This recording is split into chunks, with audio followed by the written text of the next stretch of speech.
Hi everyone, welcome to Ragini cooking and travel. ಈ ವಿಡಿಯೋದಲ್ಲಿ ಹೆಲ್ತಿಯಾಗಿರೋ protein, fibre ಎಲ್ಲ ಚೆನ್ನಾಗಿ ಸಿಗೋವಂತಹ ಕಡಲೆಕಾಳು ಸಲಾಡ್ ಹೇಗೆ ಮಾಡೋದು ಅಂತ ತೋರಿಸ್ತೀನಿ. ಮಿಕ್ಸಿಂಗ್ ಬೌಲಿಗೆ 1 ಕಪ್ಪು ಬೇಯಿಸಿರೋ ಕಡಲೆಕಾಳು, ರಾತ್ರಿನೇ ನೆನೆಸಿಟ್ಕೊಂಡು ಕುಕ್ಕರಲ್ಲಿ 3 ವಿಷಲ್ ಕೂಗಿಸಿ ಬೇಯಿಸ್ಕೊಂಡಿರೋ ಕಡಲೆಕಾಳನ್ನ ಬೌಲ್ಗೆ ಸೇರಿಸ್ತಾ ಇದ್ದೀನಿ. ನೆಕ್ಸ್ಟು ತರಕಾರಿಗಳು: 1 ಟೊಮ್ಯಾಟೊ ಹಣ್ಣು, 1 ಈರುಳ್ಳಿ, 2 ಸೌತೆಕಾಯಿನ ಸಣ್ಣದಾಗಿ ಕಟ್ ಮಾಡಿ ಸೇರಿಸ್ತಾ ಇದ್ದೀನಿ. ಇದ್ರ ಜೊತೆಗೆ ನೀವು ಬೇಕಂದರೆ ಕ್ಯಾರೆಟ್ನ ತುರಿದು ಹಾಕೋಬೋದು ಮತ್ತು ಕ್ಯಾಪ್ಸಿಕಮ್ನು ಸಣ್ಣದಾಗಿ ಕಟ್ ಮಾಡಿ ಹಾಕೊಬೋದು. ಜಾಸ್ತಿ ತರಕಾರಿಗಳು ಹಾಕ್ಕೊಳ್ಳಿ. ಜಾಸ್ತಿ ತರಕಾರಿ ಹಾಕೋದ್ರಿಂದ ಸಲಾಡ್ ಟೇಸ್ಟ್ ಕೂಡ ಚೆನ್ನಾಗಿ ಬರುತ್ತೆ, ಫೈಬರ್ ಕೂಡ ಜಾಸ್ತಿ ಸಿಗುತ್ತೆ. ಅರ್ಧ ಸ್ಪೂನು ಉಪ್ಪು, ಕಡಲೆಕಾಳು ಬೇಯಿಸುವಾಗ್ಲೂ ಉಪ್ಪು ಹಾಕ್ಕೊಂಡಿದ್ದೆ, ಅದಕ್ಕೆ ಸ್ವಲ್ಪನೇ ಉಪ್ಪು ಹಾಕ್ತಾಯಿದ್ದೀನಿ.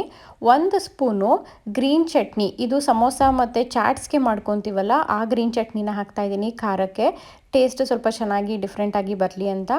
ಮತ್ತು oregano leaves, parsley flakes, 1 spoon mayonnaise, avocado oil ಫ್ಲೇವರ್ದು ಮಯೋನೀಸ್ನ ಹಾಕ್ತಾಯಿದ್ದೀನಿ.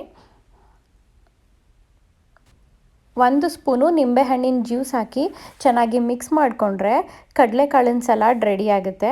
ಕಡಲೆಕಾಳಿಂದ ನಮಗೆ ಹೆಚ್ಚು ಪ್ರೋಟೀನ್ ಸಿಗುತ್ತೆ, ವೆಜಿಟೇಬಲ್ಸ್ ಹಾಕಿರೋದ್ರಿಂದ ಫೈಬರ್ ಕೂಡ ಸಿಗುತ್ತೆ. ಡಯಟ್ ಮಾಡೋರಿಗೆ ಇದು ಒಂದು ಒಳ್ಳೆ ಆಪ್ಷನ್ ಅಂತಲೇ ಹೇಳ್ಬೋದು. ಈ ಸಲಾಡ್ನ ಈವ್ನಿಂಗ್ ಸ್ನ್ಯಾಕ್ಸ್ಗೆ ಅಥವಾ ಬೆಳಗ್ಗೆ ತಿಂಡಿ, ರಾತ್ರಿ ಊಟ ಯಾವ ಟೈಮಲ್ಲಿ ಬೇಕಾದರೂ ತಿನ್ಬಹುದು.